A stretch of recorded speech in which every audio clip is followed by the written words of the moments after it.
हमारे IPS batch में कुछ स्टिफेनियन थे, ठीक है, तो वो जो है उन दिनों हिंदी बोलने में शर्म आती थी उनको, और आजकल वो हिंदी तो छोड़िए संस्कृत भी लिख रहे हैं बॉसेज को खुश करने के लिए। अपनी कॉन्फ्रेंस में ये हिंदी के साथ साथ नीचे सब टाइटल संस्कृत भी दे रहे हैं कि बॉस और ज्यादा खुश हो जाए।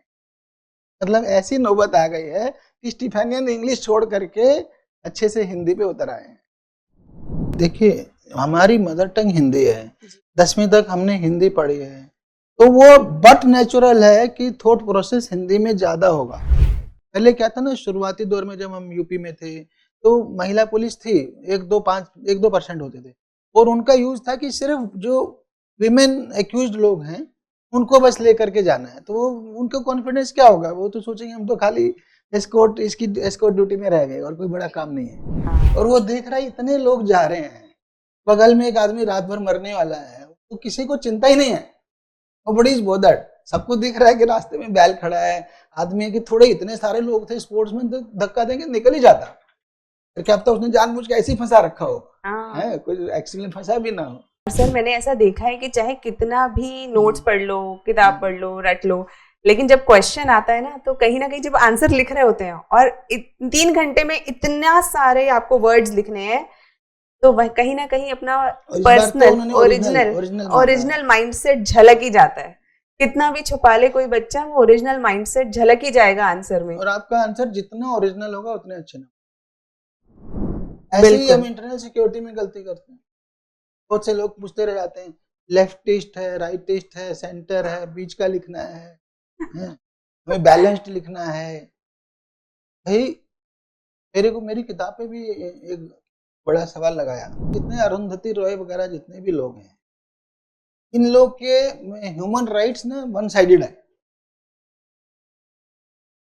तो मतलब टेररिस्टों के ह्यूमन राइट क्यों दिखते हैं? Hello and welcome all, and we are so delighted to have such an honourable dignitary with us, Shri Ashok Kumar sir, DGP Uttarakhand, and we are so happy.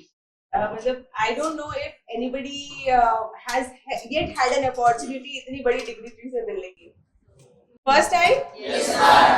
Great. Thank you so much, sir. Thank you so much for being part of the Thastu family.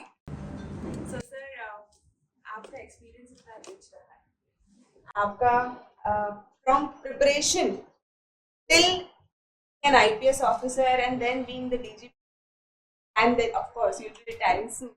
So, what has been your experiences? वो experiences तो varied है ना, बहुत लंबे चौड़े हैं। तो we can talk, मतलब पार्ट्स में बात कर सकते हैं।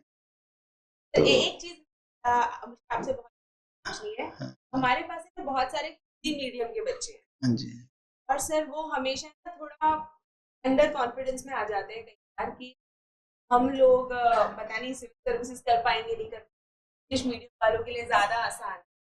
सर आपने 10th तक हाँ जी, हिंदी मीडियम से आपने हिंदी मीडियम से ही दे रहे हैं एग्जाम की, वो इंग्लिश से दे रहे हैं? अभी जो एग्जाम दे रहे हैं और हिंदी में कितने दे रहे हैं? इंग्लिश, सारे इंग्लिश मीडियम। तो आप में से हिंदी मीडियम में 10th करे हुए कितने लोग हैं? बहुत कम है, ज्यादा नहीं। तो ये कोई डिसएडवांटेज नहीं, ये एडवांटेज है। अब ये मान के चलो कि ये एडवांटेज है, पूरी तरह से कोई 1% डिसएडवांटेज नहीं है। मतलब मेरे विचार से जो डिसएडवांटेज है जो हिंदी मीडियम में दे रहा है, उसको एक छोटा सा डिसएडवांटेज है कि उसके पास अच्छा स्टडी मटेरियल अवेलेबल नहीं है। जैसे मेरी भी जो किताबें हैं, इंटरनल सिक्योरिटी है या एथिक्स है, दोनों में हिंदी ट्रांसलेशन है, ओरिजिनल नहीं है, तो उतना फर्क पड़ जाता है ट्रांसलेशन में, वो बात नहीं आ पाती। बट अदरवाइज क्यों लगता है कि आपको डिसएडवांटेज है? कोई मुझे बताएगा तब अच्छा निकल के आएगा। इसको ये लगता है अंडर कॉन्फिडेंस है, तो उससे डिसएडवांटेज क्यों लगता है? एक बताइए आप लोग जिन्होंने हाथ खड़ा किया था, आपको ऐसा क्यों लग रहा है जो 10वीं तक हिंदी मीडियम में पढ़े हैं कि आपको सिविल सर्विसेज देने में औरों के कंपेयर टू डिसएडवांटेज है? कोई 1-2 बात बताइए, तभी इंटरेक्टिव बनाइए। अंडर कॉन्फिडेंस क्यों है? वो बोलिए। ट्रांसलेशन इतना अजीब आता है कि फर्स्ट ऑफ ऑल जो प्री का होता है वहीं बच्चे हो जाते हैं। तो ट्रांसलेशन बार भी काफ़ी अजीब ही आया था। के लिए भी कह सकते हो, स्टडी मटेरियल का तो जैसे आपने बताया वो तो होता ही है कि हम उन्हीं के साथ compete कर रहे हैं ना, तो कहीं ना कहीं पिछड़ जाते हैं। और मेंस में हो जाता है, अगर हम प्री स्टेज क्वालिफाई कर ले हिंदी वाले बच्चे तो मेंस काफ़ी इजी हो नहीं जाता नहीं, है। पर आप तो कह रहे हैं मीडियम आपका अभी इंग्लिश है। नहीं नहीं, मेरे तो हिंदी है सर। हाँ, तो आप इतना तो इंग्लिश में तो क्वेश्चन पढ़ पाती होंगी ना, बिल्कुल भी तो फिर वो उधर पढ़ लीजिए।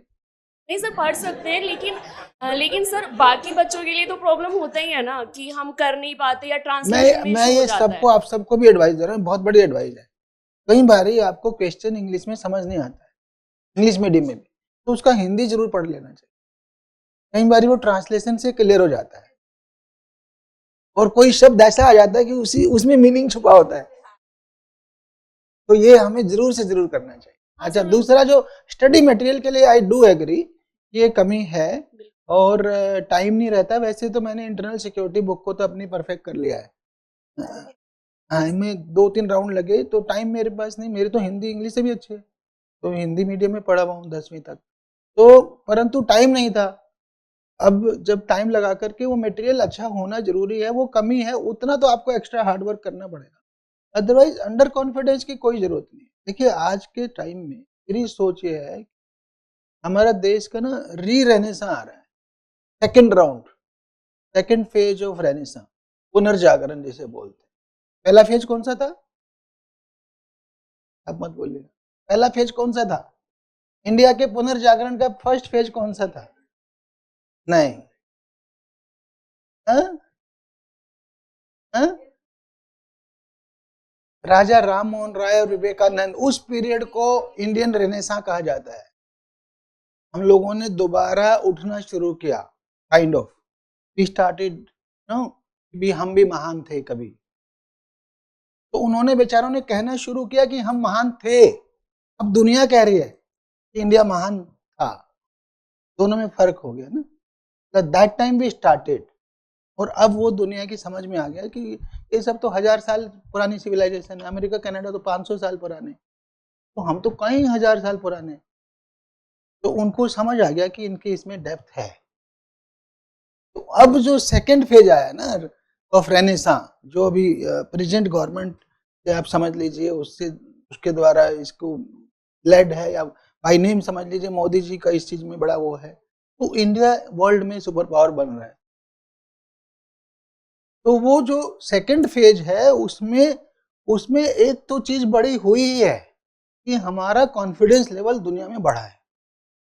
हमें दुनिया में हिंदी बोलने में शर्म आने की जरूरत नहीं है। एक टाइम ऐसा आएगा कि हिंदी, इंडियन लैंग्वेज बोलने वाली पॉपुलेशन औरों से ज्यादा होगी सब जगह, क्योंकि इंडियन सब कॉन्टिनेंट जो है, उर्दू हो, बंगाली हो, वो सब हिंदी समझते हैं, वो सब इसको इंडियन मानते हैं। तो इसमें अब अंडर कॉन्फिडेंस की तो कोई बात ही नहीं बची। वो एक एडवांटेज है कि आप हिंदी मीडियम से पढ़ के यहाँ तक आ गए हो, तो आपके लिए कोई एडवांटेज है। अब समझिए ना, कोई बच्चा डीपीएस का पढ़ा हुआ है, तो ऑब्वियसली डीपीएस से उठ के वो यहाँ आया, और आप गांव के स्कूल से पढ़े हो, तो आप यहाँ से उठ के यहाँ आए। किसकी ज्यादा एनर्जी है? Who is more capable? नीचे वाला ज्यादा कैपेबल है ना। तो वो कॉन्फिडेंस रखिए, अंडर कॉन्फिडेंस का कोई वो नहीं है। हमारे आईपीएस बैच में कुछ स्टीफेनियन थे, ठीक है, तो वो जो है, उन दिनों हिंदी बोलने में शर्म आती थी उनको, और आजकल वो हिंदी तो छोड़िए, संस्कृत भी लिख रहे हैं बॉसेस को खुश करने के लिए। अपनी कॉन्फ्रेंस में ये हिंदी के साथ साथ नीचे सबटाइटल संस्कृत भी दे रहे हैं कि बॉस और ज्यादा खुश हो जाए। मतलब ऐसी नौबत आ गई है कि स्टीफेनियन इंग्लिश छोड़ करके अच्छे से हिंदी पे उतर आए हैं। कॉलेज से पास आउट, काफी ग्रेजुएशन जब मैं थॉट प्रोसेस, जब मैं आंसर राइटिंग में करती हूँ तो वो इंग्लिश में नहीं हो पाता है, स्पीड ब्रेक हो जाता है। तो इसीलिए कहीं ना कहीं ये भी रीज़न है कि हम हिंदी की तरफ गए, हिंदी में एग्ज़ाम देना चाहिए, क्योंकि मैंने मेंस भी लिखा है, पीसीएस के भी, तो सर हिंदी में बेस्ट आते हैं, मार्क्स भी अच्छे आते हैं वो भी। तो बस थोड़ा कंटेंट के लेवल पे हम कह सकते हैं कि दिक्कत होती है। नहीं, देखिए हमारी मदर टंग हिंदी है, 10वीं तक हमने हिंदी पढ़ी है, तो वो बट नेचुरल है कि थॉट प्रोसेस हिंदी में ज्यादा होगा। ठीक है, मेरी बुक आई है ह्यूमन इन खाकी, वो मैंने दोनों लैंग्वेज में पैरेलली लिखी है, आप अमेज़न से ले लीजिएगा, खाकी में इंसान और ह्यूमन इन खाकी, मेरी पहली बुक है, तो मैंने दोनों में पैरेलली लिखी है, तो दोनों ओरिजिनल है उसमें। खुद बोल रहा हूँ इंटरनल सिक्योरिटी में वो हिंदी जो है वो है ट्रांसलेटेड है, क्योंकि उसका मेरे पास टाइम नहीं था। और उसकी जो हर कहानी से पहले एक पोएम है, वो मेरी सारी हिंदी में ही है, कि जो डीप थॉट्स हैं आपको हिंदी में ही आते हैं। तो उसको सिलेक्ट आपने जो चूज किया उसमें कोई गलती नहीं है। सर एक चीज और हम लोग आपसे जानना चाहेंगे, आपने अपने कार्यकाल में एक बड़ी यूनिक चीज करी, आपने वुमेन कमांडोज को इंस्टीट्यूट किया।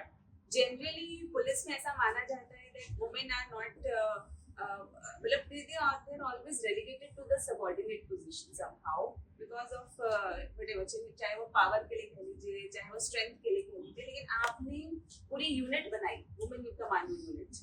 देखिए, ऐसा शुरुआती दौर में सोचा जाता था कि विमेन का पुलिस में या पैरामिलिट्री में या आर्मी में रोल नहीं है, और मैं बीएसएफ में भी रहा हूँ, तो वहाँ पे अभी भी वो फेज चल रहा है कि उनको बड़े इम्पोर्टेंट रोल्स नहीं दिए जाते। बट जो स्टेट पुलिस है उसमें वुमेन ने अपनी जो है वो अच्छे से प्रूव कर दिया है, और सारी कमांडिंग पोजीशन में है। हमारे यहाँ 13 में से 3 डिस्ट्रिक्ट में वुमेन है, जबकि ओवरऑल परसेंटेज अभी 11% है। सारी पुलिस में बात करें तो 11% पुलिस है, बट 25% में वुमेन एसपीज हैं, ऐसे डिप्टी एसपीज हैं। तो इन एग्जाम में अच्छी लड़कियां आ रही हैं। तो लोअर रैंक्स पे भी सिविल पुलिस में ये प्रूव हो गया कि उनकी बहुत यूटिलिटी है। पहले क्या था ना, शुरुआती दौर में जब हम यूपी में थे तो महिला पुलिस थी, 1-2% होते थे, और उनका यूज था कि सिर्फ जो विमेन एक्यूज्ड लोग हैं उनको बस लेकर के जाना है। तो उनका कॉन्फिडेंस क्या होगा, वो तो सोचेंगे हम तो खाली एस्कॉर्ट ड्यूटी में रह गए और कोई बड़ा काम नहीं है। तो अब वो कॉन्फिडेंस से सब कुछ कर रहे हैं, थाना भी कमांड कर रही हैं। तो इसीलिए जो ये एक फील्ड बचा था कमांडो वाला, क्योंकि तो नॉर्मली मानते हैं भी ये तो हमें नेचर के साथ जानना पड़ेगा। फिजिकल स्ट्रेंथ में तो गैप है ना, मैन की और वुमेन की फिजिकल स्ट्रेंथ में गैप है। तो उस गैप में ये सोचते थे भी कमांडो तो सिर्फ आदमी ही हो सकता है, तो हमने उसको गलत प्रूव किया कि नहीं, लड़कियां भी हो सकती। तो हमने उनके इसलिए कमांडो स्क्वाड खड़ी करी है, they are doing very good.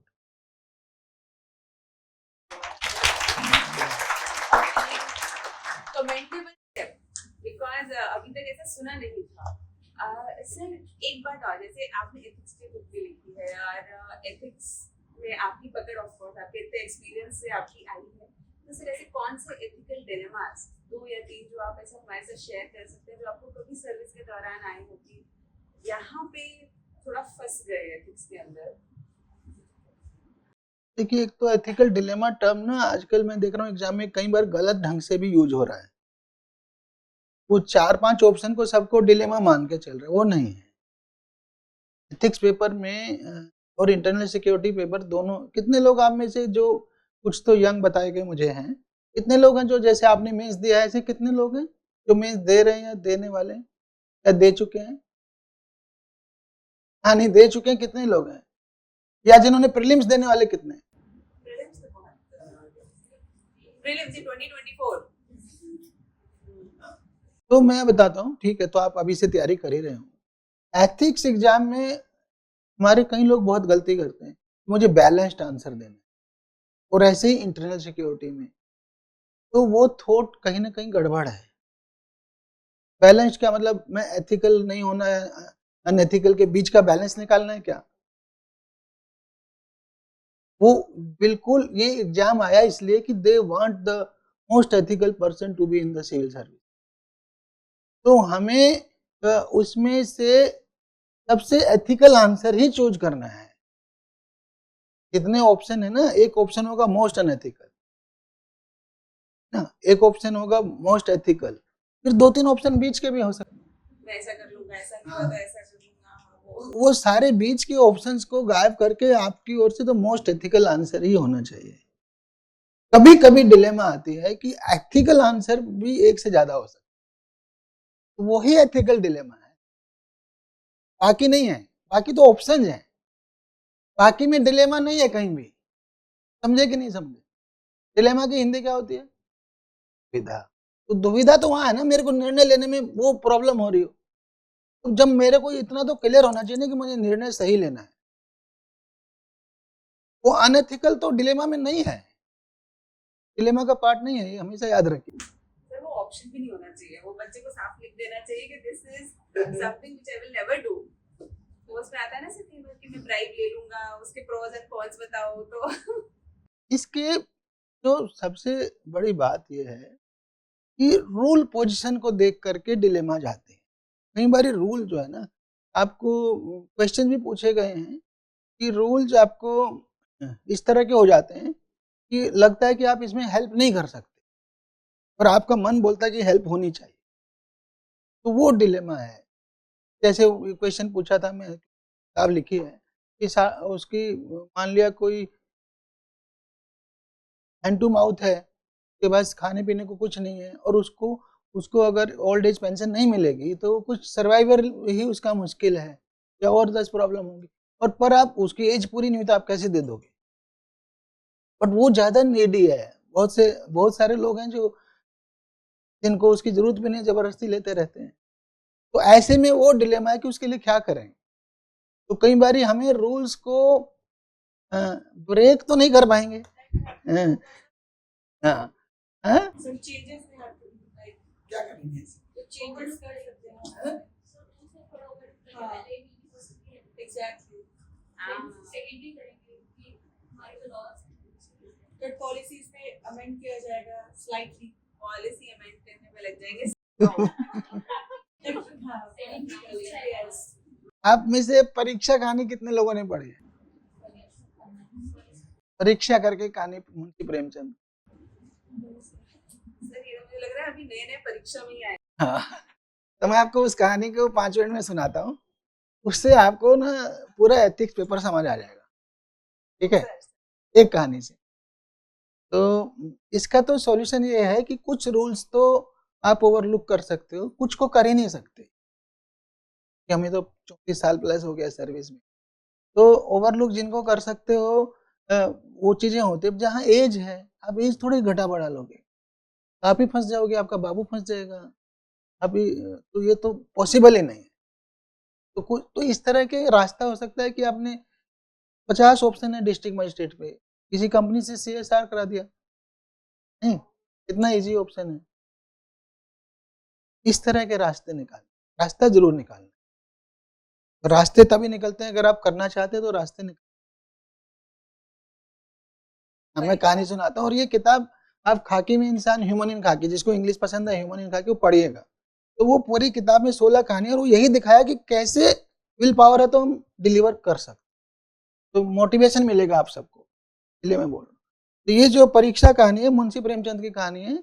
एक रियासत थी कोई, और रियासत के दीवान जी बहुत पॉपुलर थे, फेमस थे, तब जनता भी खुश थी, राजा भी खुश था। पहले रियासतें होती थी, आपको पता है 47 से पहले तक थी, 47 के बाद रियासतें खत्म हो गई। तो दे आर स्टिल राइटिंग राजा साहब, सब लोग, अभी कोई छोड़ा नहीं है किसी ने टाइटल। तो वो रिटायर होना चाहता था कि भाई बहुत हो गया राजा साहब, मुझे फ्री कर दो मैंने लाइफ में। बोले नहीं, आप फ्री करूंगा एक शर्त पे। बोले बता कि आपको मेरा अपना सक्सेसर ढूंढना है। दीवान जी बोलते थे, ऑलमोस्ट मंत्री टाइप का काम करते थे उस टाइम के दीवान जी। हेलो, आपके लिए तो उन्होंने शर्त मान ली, एडवर्टाइज कर दिया कि इस रियासत के दीवान जी का सिलेक्शन होना है, और कुछ उसमें क्राइटेरिया कोई उन्होंने BA MA कुछ नहीं रखा, सब कोई फ्री है, मतलब एवरीवन इज एलिजिबल, ऐसे करके ओपन अखबार में दे दिया। तो हजारों लोग आ गए, तो हजारों लोग को 1 महीने तक उसने जो है कैंपिंग कराया दीवान जी, ठीक है। सब लोग कैंप में लगे हुए, तो सबके अलग अलग टैलेंट है, कोई स्पोर्ट्समैन है, कोई कल्चरल का वो है, कोई क्लासिकल सिंगर है, कोई डांसर है, कोई ऑथर है, कोई बहुत बढ़िया एडमिनिस्ट्रेटर हैं जो मतलब बहुत BA MA के मास्टर हैं, मतलब जो सब तरह के, मतलब एजुकेशनिस्ट से लेकर के स्पोर्ट्स पर्सन से लेकर सब तरह के लोग आ गए कि हमें दीवान जी बनाइए। 1 महीने बाद उसने कोई टेस्ट डिक्लेयर नहीं किया, कुछ नहीं किया।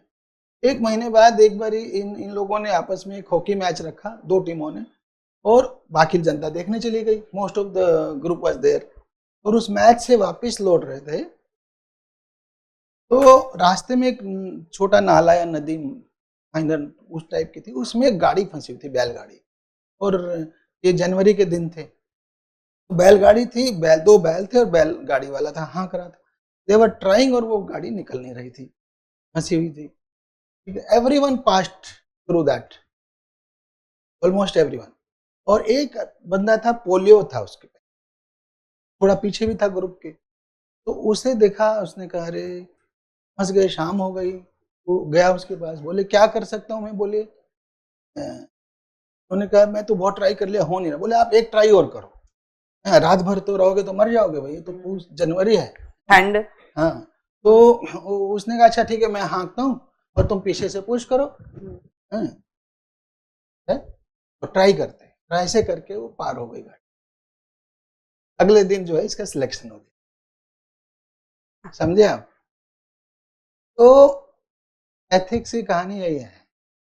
ये बंदा खुद रियासत का दीवान था, जो बैलगाड़ी के चालक बना हुआ था। और वो देख रहा है इतने लोग जा रहे हैं, बगल में एक आदमी रात भर मरने वाला है, तो किसी को चिंता ही नहीं है। वो बड़ी बोदड़, सबको दिख रहा है कि रास्ते में बैल खड़ा है, आदमी है कि थोड़े इतने सारे लोग थे, स्पोर्ट्समैन तो धक्का देंगे निकल ही जाता। फिर क्या पता उसने जानबूझ के ऐसे ही फंसा रखा हो, है कोई एक्सीडेंट फंसा भी ना हो। But nobody bothered about his pain, about his problem. तो इसको एम्पैथी कहते हैं, इसको संवेदनशीलता कैसे कह लीजिए, कि अगर आप में इतनी सेंसिटिविटी नहीं है कि आप दूसरे की प्रॉब्लम को समझ सकें, तो फिर आप सिविल सर्विस में आने के लायक नहीं है, कहीं ना कहीं। तो एथिक्स में ये जो गुण है ना आपके, जो 10-12 बेसिक क्वालिटीज होनी चाहिए आदमी में, उसमें से ये मोस्ट इंपॉर्टेंट हो जाती हैं। अगर आप में ये गुण होगा तो you will prove to be a good administrator. और सर मैंने ऐसा देखा है कि चाहे कितना भी नोट्स पढ़ लो, किताब पढ़ लो, रट लो, लेकिन जब क्वेश्चन आता है ना, तो कहीं ना कहीं जब आंसर लिख रहे होते हैं और 3 घंटे में इतना सारे आपको वर्ड्स लिखने हैं, तो वह कहीं ना कहीं अपना पर्सनल ओरिजिनल माइंडसेट झलक ही जाता है। कितना भी छुपा ले कोई बच्चा, वो ओरिजिनल माइंडसेट झलक ही जाएगा आंसर में। और आपका आंसर जितना ओरिजिनल होगा उतने अच्छे ना। ऐसे ही हम इंटरनल सिक्योरिटी में गलती करते हैं। बहुत से लोग पूछते रह जाते हैं, लेफ्टिस्ट है, राइटिस्ट है, सेंटर है, बीच का लिखना है, हमें बैलेंस्ड लिखना है। भाई मेरे को मेरी किताब पे भी एक बड़ा सवाल लगाया, ये तो एंटी लेफ्ट लग रही है। मैंने उसमें एक जगह लिखा हुआ है इंटरनल सिक्योरिटी बुक में, आप सबको ये पता होना चाहिए कि मेरे इंटरनल सिक्योरिटी बुक जो थी मैग्रो हिल ने छापी थी, I was the first in 14 to bring it out. 13 में सिलेबस चेंज हुआ, तब तक लोगों को पता ही नहीं था है क्या इंटरनल सिक्योरिटी। फिर उसकी 10 कॉपियां बन गई, 10 से ज्यादा बन गई अब तो सर। वो तो तो उसमें मैंने एक जगह लिखा है कि जितने अरुंधति रॉय वगैरह जितने भी लोग हैं, इन लोग के ह्यूमन राइट्स ना वन साइडेड है। तो मतलब टेररिस्टों के ह्यूमन राइट क्यों दिखते हैं? They never see the human right of common man, they never see the human right of police person. उसके उस टाइम में क्यों चुप हो जाते हैं? उस लाइन को पढ़ के किसी ने मेरे को बोला था कि आपकी किताब बैलेंस्ड नहीं है। तो भाई किताब बैलेंस्ड होने की बात नहीं है, बात है कंट्री की इंटरनल सिक्योरिटी की। तो मुझे तो उसके एंगल से लिखना है ना। कई लोग बोलेंगे कश्मीर पे आपने बैलेंस नहीं लिखा। भाई मैं इंडिया के पॉइंट ऑफ व्यू से लिख रहा हूँ, इंडिया का सिविल सर्वेंट बनने वाला हूँ, पाकिस्तान का थोड़ी। बताओ मुझे, तो कौन से बैलेंस की बात कर रहे हो आप? नेशनल इंटरेस्ट समझा कि नहीं आप लोगों ने? ये बहुत बड़ा पॉइंट है कि हम इंडियन सिविल सर्वेंट हैं, तो हम फॉरेन पॉलिसी हो, नेशनल सिक्योरिटी हो, इंटरनल, हर एक पे हम इंडिया का पॉइंट ऑफ व्यू रखेंगे। वही आपकी सोच होनी चाहिए, प्रो इंडिया। तो ही आप उसमें ये ज्यादा इंटेलेक्चुअल वाला सोच डालेंगे तो उल्टा पड़ेगा। और सर मैंने देखा है कि बैलेंस के नाम पे जो ये बैलेंस ज्यादा लोग बताते हैं कि आंसर में ये डाल दो, ये बैलेंस कर दो, एथिक्स के आंसर्स में, इंटरनल सिक्योरिटी के आंसर में, कहीं ना कहीं वो आंसर्स को इनडिसीजन वाला बना देते हैं। यस, उसमें आप डिसीजन ही नहीं ले रहे हो, और जो सिविल सर्वेंट डिसीजन ही नहीं ले रहा कि क्या सही है क्या गलत है, वो क्या सिविल सर्वेंट है? मेरे ख्याल से यूपीएससी ने जो सिलेबस में डाला है उसमें भी एक क्वालिफिकेशन है। बिल्कुल बिल्कुल है सर। उन्होंने लिखा ना कि आप में क्या क्या क्वालिटीज होनी चाहिए, तो you must have a decision making quality. Yes, और आंसर्स में आप देखें सर, आजकल इंट्रोडक्शन से वो कुछ और चालू करेंगे, बीच में कुछ और पॉइंट्स देंगे, और बैलेंस के चक्कर में कंक्लूजन कुछ और कर देंगे। तो वो balance is where there is required, not everywhere. जब इंडिया की बात है तो इंडिया की बात है, नेशन फर्स्ट। बिल्कुल। और बताएं, व्हाट आर योर क्वेरीज? मेरी तो बहुत सारी हैं, पर मैं सोच रही हूँ पहले आप लोगों की क्वेरीज सेटिस्फाई हो जाए, then I will ask mine. बोलो हाँ। जी।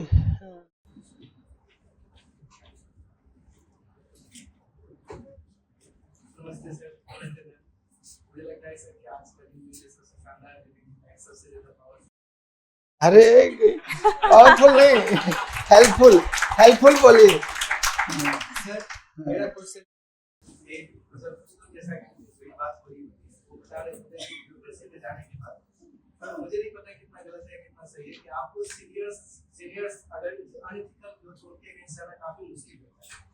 तो सर थोड़ी सी मेरी मोटिवेशन मिल गई, मतलब सीनियर से मेरा एथिकल फाउंडेशन मतलब मुझे क्या काम करना पड़ेगा, क्या ये सच है? देखिए सच तो है, पार्शियल सच कहिए। जो हमारे बॉसेज हैं वाई ओनली ब्यूरोक्रेट्स। डेमोक्रेसी है तो you have other bosses also, ठीक है ना।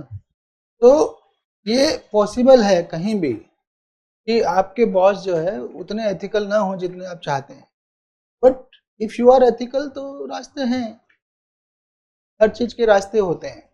You have to take your stand.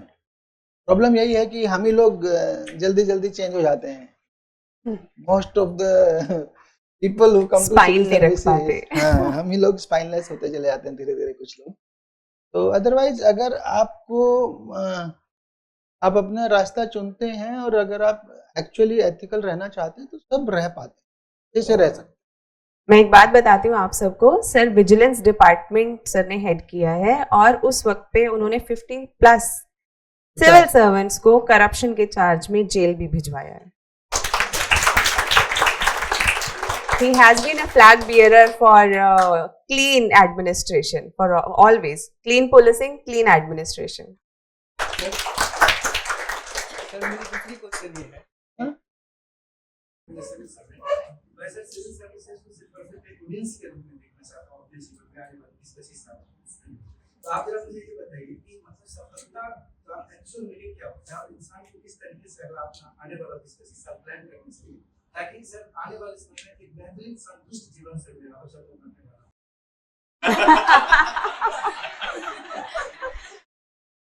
अभी हैं 50-60 साल। मैं बताता हूँ, रुकिए जब आपने पूछ ही लिया, आप ये बताइए, आप आंख बंद करके सोचिए कि आप जाने के, चूंकि आपने मरने की बात करी थी, जाने के बाद आप अपनी ओबिचुअरी में क्या लिखवाना चाहते हैं? एक मिनट सोचिए कि आपके दोस्त, परिवार, ये सब क्या बोलेंगे तो आपको अच्छा लगेगा, क्या लिखवाना चाहते हैं? आपको ही लिखनी हो। आपका क्या नाम है? हाँ, कि मनीष ऐसा था, मनीष ने ये किया, ऐसी 3 लाइनें बोलो मुझे। सर मैं चाहता हूँ कि मतलब हमेशा मतलब लोग समझे कि मनीष एक ईमानदार इंसान है। दूसरी बात ये है कि मैं चाहता हूँ कि मतलब जिस समुदाय से मैं आता हूँ सर डेस्टिट्यूशन है, काफी ज्यादा पॉवर्टी है, और जिसके कारण मुझे लगता रहता है कि मतलब मुझे कुछ करना है मेरे समुदाय के लिए, मैं कर लोगों की बहुत हेल्प करता था, वेलफेयर करता था। जब आप ये लिखवाना चाहते हैं तो आप इससे अलाइन करिए अपने, वो ही सक्सेस है। समझ गए? बिल्कुल। Success is to be happy. To be happy in what way? That gives you happiness. What will make you happy? जो आपका फाइनल गोल तो ये ना, आप ये कहलवाना चाहते हैं कि भाई आपने जनता की हेल्प की। हैप्पीनेस के लोगों के अलग अलग क्राइटेरिया हो सकते हैं। किसी को लगता है पैसे में हैप्पीनेस है, किसी को लगता है कि पावर में हैप्पीनेस है, किसी को गाड़ी घोड़े में, स्टेटस में, है ना। बहुत सारे स्टेटस अपने आपके अपने ड्रीम्स होते हैं ना, वो ड्रीम्स सब ये सब सोच करके बनते हैं, but ultimate goal is your happiness. Money क्या है? वो तो कागज है, फाड़ देंगे तो जीरो वैल्यू है। You feel that you can buy happiness through that, but you don't know कि वो उससे happiness एक लिमिट तक ही बाय होते हैं, 20 से 30% ऑफ योर लाइफ, उसके बियॉन्ड की चीजें उसके हाथ में ही नहीं है ना, beyond that money can not buy you. तो what gives you maximum happiness, ये आपको खुद को पहचानना है पहले, और फिर उस मैक्सिमम हैप्पीनेस को अगर आप अचीव कर पाते हैं तो you are a successful man.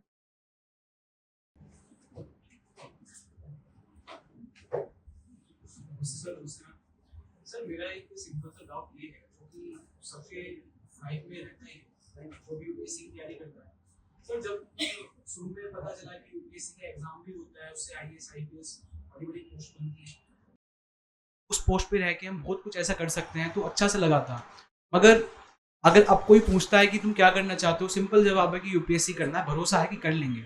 मगर डर लगता है कि अगर नहीं हो पाया तो क्या होगा, अटेम्प्ट पे अटेम्प्ट पूरा एक साल चला जाता है, कोई मतलब नजर मिला के आंसर का जवाब नहीं दे पाता मैं, डर जाता हूँ, मैं कैसे कहूँ, मजाक उड़ाएगा मेरा कोई, फिर क्या करूंगा अगर नहीं हो पाया तो।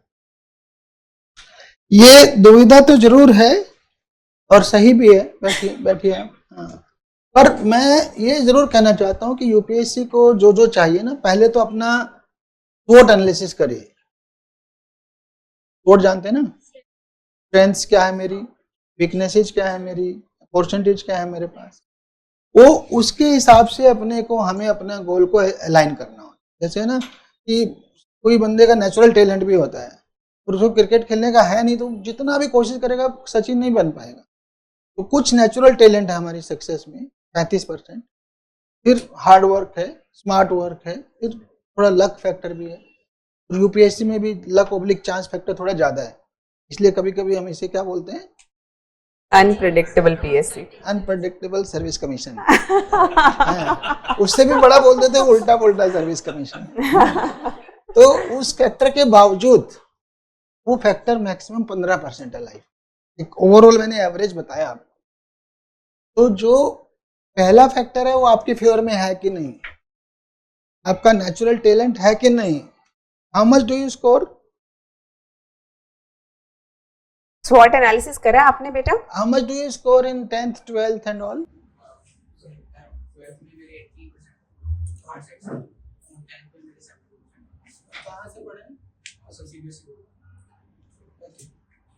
देखो मैं इसलिए पूछा, ऐसा तो नहीं है कि 12th फेल भी मूवी आई है, और मैं पता नहीं मूवी कितनी सच है, किंतु मेरा अपना 1 साल का जूनियर 90 बैच का ऑफिसर है भास्कर राव, वो खुद 8वीं में फेल हुआ और बेंगलोर कमिश्नर बना, अभी रिटायर हो, बेंगलोर कमिश्नर। तो वो बंदा ये कहता है कि जब मैं 8वीं में फेल हुआ तो मुझे सारे दोस्तों ने डंप कर दिया, मेरी फैमिली ने भी डंप कर दिया, टीचर्स ने भी डंप कर दिया, तो आई फेल्ट सो डिजेक्टेड। मेरा कभी मन नहीं लगा उस साल, कुछ जो भी हो गया हो, ही फेल्ट सो डिजेक्टेड, यार ये तो गजब हो गया, मतलब सारे, कोई भी मेरे साथ नहीं खड़ा हुआ। तो that created a fire inside him. तब जो है उस फायर से केस बन गया। तो मैंने सवाल तो इसलिए पूछा कि जो एक नेचुरल टैलेंट भी होता है ना आदमी का, जैसे तो लोअर रैंक्स में ही आईक्यू की वैल्यू है, जितना आप ऊंचा जाएंगे ईक्यू की वैल्यू बढ़ती जाती है, ईक्यू की रिक्वायरमेंट वो और बढ़ जाती है। बट अगर आपकी स्कोरिंग टैलेंट भी है ना, reading skills, writing skills, scoring skills, तो किसी किसी के एग्जाम में स्कोरिंग स्किल्स होती है, वो भी चाहिए इस एग्जाम में, ऐसा नहीं कि वो नहीं चाहिए। तो मैंने तो इसलिए पूछा कि जर्नली ये आपकी अच्छी होनी चाहिए, ठीक है, स्कोरिंग स्किल्स अच्छी होनी चाहिए, आपका हार्ड वर्क की कैपेसिटी होनी चाहिए। फिर अगर आप हार्ड वर्क करते हो, हार्ड वर्क के साथ स्मार्ट वर्क करते हो, तो रिजल्ट क्यों नहीं आएंगे। और सर मैंने अक्सर देखा है अनसर्टेनिटी सिर्फ 15% है, 1 साल या 2 साल हो जाएगी। क्या बोले, मैं कह रही सर, और ये जितने डाउट्स आप सबके मन में है ना, जो क्लियर कर लेते हैं, क्लियर करने से पहले उनके मन में भी यही डाउट्स होते हैं। ऐसा नहीं है कि वो पहले दिन से क्लैरिटी लेके आते हैं कि भाई मैं तो पक्का कर ही लूंगा या कर ही लूंगी, ऐसा नहीं होता। वो भी थोड़े ऐसे रहता है, हल्का धुक धुक दिल में रहती है, लेकिन जब मेहनत कर लेते हैं तो वो धुक धुक कम हो जाती है, और जब क्लियर कर लेते हैं तो लगता है हाँ इतना भी मुश्किल नहीं था। आप एकलव्य को देखिए ना, एक लड़की के पास क्या है? हाँ?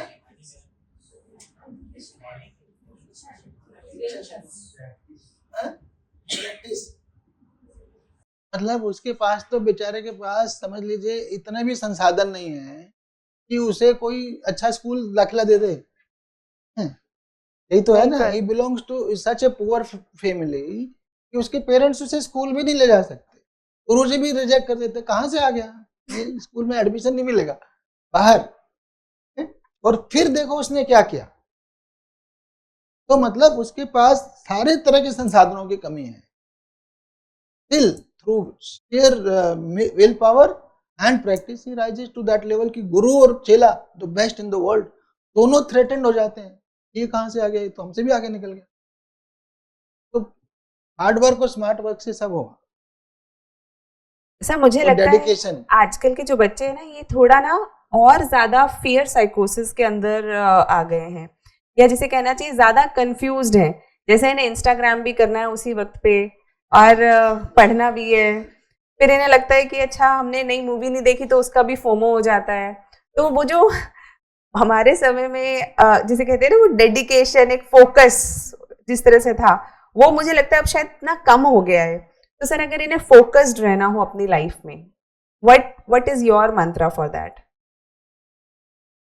देखिए उसके लिए टाइम मैनेजमेंट देखिए, फोकस्ड के लिए एक तो हमेशा अर्जुन वाला एग्जाम्पल ध्यान रखें। अर्जुन के लिए भी सब कुछ है, ऐसा तो है नहीं कि अर्जुन के लिए आसमान गायब हो गया। आसमान है, फिर पूरा पेड़ भी है, पत्ते टहनियाँ सब कुछ है, पर उसने अपने अपने आप को इन सब से दूर कर लिया, अपने आप को इन सब से हटा लिया, फिर उसको सिर्फ चिड़िया रहने लगी, बाकी सारी दुनिया से कट ऑफ। ठीक है ना।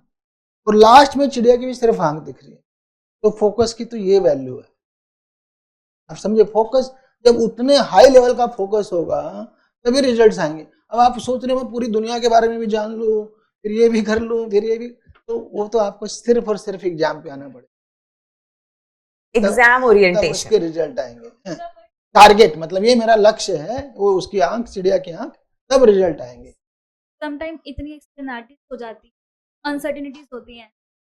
हमारा मतलब आज पढ़ना है ये वाला सब्जेक्ट, बट उस सेम टाइम पे कोई टेस्ट आ गया, कुछ हो गया, तो सब्जेक्ट से मैं फोकस लेके बैठ, आज मुझे ये टारगेट, हाँ वो ज़्यादा घूम जाता है। दोनों चीज़ पे अपना 100%। तो टाइम मैनेजमेंट का मैं एक मिनट पहले आपसे पहले मैं टाइम मैनेजमेंट में बोल रहा हूँ। टाइम मैनेजमेंट का ना एक मैट्रिक्स बनाइए, अर्जेंट एंड इम्पोर्टेंट। ठीक, अर्जेंट एंड इम्पोर्टेंट, तो उसके 4 क्वेश्चन बनेंगे, 4 पोर्शन बनेंगे। वो जो अर्जेंट है और इम्पोर्टेंट है वो तो करना ही है। दूसरा अर्जेंट है बट इम्पोर्टेंट नहीं है, वो भी करना है। अर्जेंट है, एकदम से आग लगी बुझानी पड़ेगी, है ना, अर्जेंट है। फिर अर्जेंट नहीं है बट इम्पोर्टेंट है, और last neither urgent nor important. इन 4 मैट्रिक्स में अपने को देखिए टाइम मैनेजमेंट, हमारा actual real time, quality time जितना इंपॉर्टेंट में जाएगा उतना हमारा लाइफ बेटर होगा। बट इंपॉर्टेंट के साथ मुझे अर्जेंट भी करना ही है, रोज खाना पीना है, सोना है, बाथरूम जाना है, ये अर्जेंट ये भी करना ही है। तो इम्पोर्टेंट है आपके लिए एग्जाम के लिए कितने घंटे में फोकस पढ़ पाता हूँ। तो जो नीदर अर्जेंट नॉर इम्पोर्टेंट उसमें उलझे रहते हैं, ये सब हमारे टाइम वेस्टर्स हैं। Neither urgent nor important. तो टाइम वेस्टर्स में क्या है, ये जो इन्होंने बोला, व्हाट्सएप से लेकर के इंस्टा से लेके, सब टाइम वेस्टर्स हैं। अगर आपका उसके बिना काम नहीं चलता तो कर लीजिए, दिन में मैं 2 बार 5-5 मिनट खोलेंगे या 10-10 मिनट खोल, क्योंकि आजकल काफी इंपॉर्टेंट चीजें उस पर आ गई, तो फिक्स अप कि दिन का 10 मिनट। तो सर आधा घंटा भी रख लें ये लोग, ऐसे बोला ना, दिन के तो 6 घंटे उसमें लग जाते हैं। तो वो टाइम वेस्टर खत्म हो गया। हमारे टाइम में टाइम वेस्टर क्या होते थे, दोस्त लोग, दोस्त लोग आ गए, अरे क्या पढ़ू, मग्गू बन रहा है, छोड़ यार, चल मूवी चलते हैं, चल मार्केट चलते हैं, चल मुनीर का चलते हैं। IIT दिल्ली में था तो मुनीर का मार्केट होती थी। तो ये सब जो चीजें हैं ये सब टाइम वेस्टर्स हैं। तो इनको टाइम वेस्टर्स को अपने लाइफ से कम करिए। तो सर पुरानी गई नहीं और नई और आ गई और हाँ, पुराने गए नहीं और नए आ गए। और इसीलिए मैं बोलती हूँ कि अभी एग्जाम क्लियर करना ज्यादा आसान है। एक तो पॉजिटिविटी पे मैं अपना टाइम अब खत्म होता जा रहा है, मुझे 12:30 निकलना है। पॉजिटिविटी पे दो बातें बोलूंगा, एक एग्जांपल दूंगा और एक पुलिस कैरियर के बारे में। पुलिस कैरियर ऐसा कैरियर है कि रोज आप कम से कम 100 लोगों की मदद कर, बिल्कुल। Provided you want to. एक किताब पढ़ेंगे ना खाकी में इंसान तो समझ आ जाए, ह्यूमन इन खाकी, दोनों लैंग्वेज। इतने मौके मिलते हैं, इतना विक्टिम इतना भरा पड़ा है और सब का सब करप्शन और उसमें इन्फ्लुएंस में, मतलब हर जगह। क्योंकि जो पैसे वाला है, जो पावर वाला है, उसको तो जस्टिस मिल ही जाता है। जस्टिस की जरूरत किसे है? जो पीड़ित है, जो गरीब है, जो ऐसा है, उसके लिए कोई बॉदर ही नहीं है सिस्टम में। सिविल सर्वेंट आते हैं, वो भी अपनी दुनिया में खो जाते हैं, अपने पावर स्टेटस पर्क्स उसमें लगे रहते हैं, ठीक है ना। तो but police is one service कि अगर आप उसमें विक्टिम ओरिएंटेड बनते हैं तो वो आपको रियल सेटिस्फैक्शन देती है। तो इट इज़ वेरी चैलेंजिंग। ऐसे भी मौके आए हैं कि मैं 10 दिन तक नहीं सोया इलाहाबाद में जब कर्फ्यू लगा हमारा 6 दिसंबर 92 को, 10 दिन 10 रात नहीं सोया मैं। और ऐसे ही मौके आते हैं जब आप फील्ड में एनकाउंटर में भी रहते हो। But it is challenging but very satisfying. ये तो मैंने आपको कैरियर के बारे में। जो एक लास्ट टिप आपको देना चाहता हूँ एटीट्यूड के बारे में, positive attitude. I am okay, you are okay. कितने लोगों ने किताब पढ़ी है?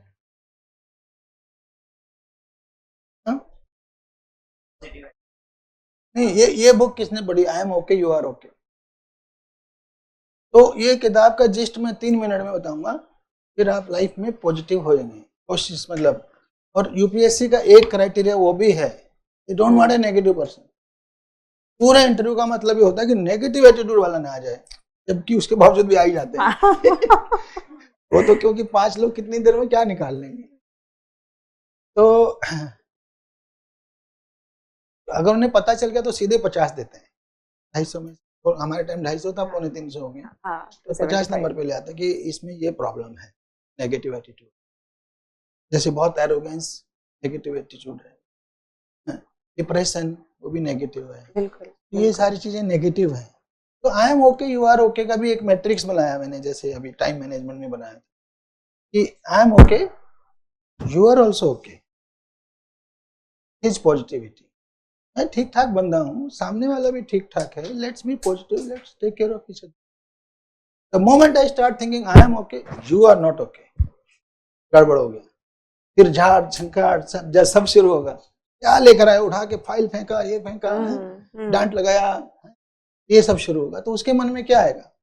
नेगेटिविटी आएगी, उसका कॉन्फिडेंस भी जाएगा, उसकी परफॉर्मेंस भी घटेगी। आप उसको इम्प्रूवमेंट मतलब 1-2% को छोड़ के बाकी हर आदमी इम्प्रूव कर सकता है, कि बजाय आप उसे इम्प्रूवमेंट के टिप्स दीजिए, ट्रेनिंग दीजिए, मेथोडोलॉजी सिखाइए। तो I am okay, you are not okay is a very negative step. Third क्या है? I am not okay, you are okay. आपके बीच में 3-4 लोग ऐसे भी होंगे जिनको हमेशा लगता है क्या यार, मैं तो दिन भर पढ़ता हूँ, मेरे नंबर नहीं आते, दिन भर क्रिकेट खेलता कुछ खेलता है, फिर भी ये टॉप कर जाता है, फिर भी ये टॉप तो उनके अपने ऊपर कॉन्फिडेंस नहीं होता। मेरे बारे में बोलते थे बहुत लोग, मैं गांव में पढ़ा हूँ 10वीं तक, तो मैं हमेशा टॉप करता, मैथमेटिक्स में कभी 100 से नीचे नहीं आए। सब लोग सोचते इसके कैसे आ जाते हैं। मैं सच में नहीं पढ़ता था, तब भी आ जाते थे, क्योंकि मेरा नेचुरल टैलेंट था, मैं कुछ नहीं करता था उसके लिए। उसी की वजह से मैं IIT तक पहुंच गया गांव का बंदा, बिकॉज मेरा मैथमेटिकल नेक था। तो इसमें कॉन्फिडेंस की बात ही नहीं है। अरे मैं 10 और चीजों में दूसरों से खराब हूँ नहीं, मेरे को कुकिंग नहीं आती, मुझे ड्राइविंग नहीं आती, मुझे कितनी सारी और चीजें नहीं आती। तो ये तो सारे स्किल्स हैं। मैं रैकेट गेम्स में बहुत अच्छा हूँ। फुटबॉल मैंने ट्राई किया, कलकत्ता रहा 2 महीने रोज 1.5 घंटा खेला, मेरी कभी फुटबॉल में पावर ही नहीं आई, किक में कभी उसकी एंगल नहीं आया प्रॉपर। तो वो नहीं, इसका मतलब आपका टैलेंट है ना वो। तो ये कॉन्फिडेंस नहीं गिराना चाहिए। इधर नहीं तो उधर जाएंगे, एक 50 रास्ते निकलते, एक रास्ता बंद होता, 4 नहीं खुलते। ये कॉन्फिडेंस होना चाहिए। तो I am not okay, you are okay is a very negative stand. और लास्ट वन तो है, वो तो बिल्कुल ही खराब है, इधर I am okay nor you are okay. फिर ऐसे लोग बोले अरे दुनिया ही बेकार है, उनसे जब भी बात करोगे हर अरे छोड़ यार बेकार है यार हर चीज में आपको बेकार शब्द उनके ये मुंह भी से खराब है, निकलेगा। ये भी हाँ, खराब है, ये भी अरे खराब कुछ है। नहीं चलेगा यार यहाँ कुछ नहीं होने वाला, हाँ। तो वो हर चीज के बारे में नेगेटिव हो जाए, तो वो भी बहुत ऐसे लोग तो कहीं ना कहीं सुसाइड की तरफ जाए। तो उन लोगों को हमें आइडेंटिफाई करके उन्हें काउंसलिंग भी करना, वो मोटिवेट भी करना, दैट इज मैट्रिक्स लाइफ में पॉजिटिव वेरी हेल्पफुल। और सर आजकल यूपीएससी इतना डिफिकल्ट माहौल सा बन गया है ना जिसका, तो इसके लिए पॉजिटिव एटीट्यूड बहुत जरूरी है। You can win through positive attitude, लेकिन अगर पॉजिटिव एटीट्यूड ही नहीं है, आपको ही नहीं लगता आपका सिलेक्शन होगा, यूपीएससी को कैसे लगेगा? तो आज के लिए sir thank you so much, आपने हमें इतना समय दिया, थैंक यू सो मच। कोई